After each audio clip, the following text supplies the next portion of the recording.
Welcome to the Rhetoric Lab, where we translate the world's nonsense. Today's specimen, the elephant in the room. Let's begin. Everyone knows this phrase. Everyone uses this phrase, and everyone pretends they don't understand this phrase, while absolutely understanding this phrase. The elephant in the room is that massive, obvious issue everyone sees, but everyone avoids. It's the social equivalent of pretending your house isn't on fire because the flames haven't filled the living room yet. So today, we're putting it under the microscope to understand why humans prefer denial, even when the denial weighs 6 tons. The origin of this phrase goes back to the 1800s, when writers used the image of an elephant in a small room as a metaphor for something too large to ignore, yet somehow ignored anyway. A giant creature taking up the entire space, but everyone stepping around it politely. That was the joke and the warning. Over time, the phrase evolved into a psychological and social symbol. The elephant in the room now means there is an issue so obvious, so significant, and so uncomfortable that everyone pretends it isn't there. No one addresses it. No one acknowledges it. Everyone just navigates around it like expert emotional acrobats. Psychologically, this phrase represents avoidance. Humans avoid discomfort like it's a full-time job. We avoid confrontation. We avoid vulnerability. We avoid conflict. We avoid telling someone their idea was actually terrible.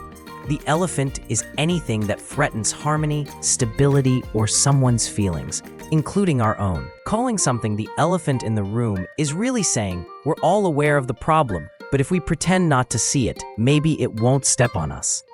It's a battle between truth and emotional self-preservation. In daily life, this shows up everywhere. You're in a meeting, the project is 3 months behind schedule, the client is furious, the budget is evaporating like steam, and the manager opens with, "Okay team, let's review our wins from last week." There it is, the elephant, sitting in the corner, wearing a lanyard. You're at a holiday dinner. Everyone is eating mashed potatoes in tense silence. No one mentions the argument from last year. The one involving 2 aunts, 3 accusations, and 1 flying dinner roll. That dinner table has an elephant so large, you need a reservation just to walk around it. One partner says, "We need to talk." The other suddenly becomes deeply committed to washing dishes, scrubbing floors, and alphabetizing spices. Both know the topic. Neither says it. There's an elephant between them, politely waiting for someone to speak. Rhetorically, this phrase is a social spotlight. It aims attention directly at what everyone is avoiding. When someone finally says, "Okay, let's address the elephant in the room," they're breaking the collective denial. It forces clarity. It forces honesty. It forces a group to stop performing emotional gymnastics and acknowledge reality.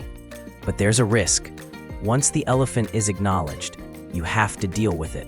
That's why the phrase is powerful. It doesn't just point out the truth. It demands engagement with the truth. So here's the translation.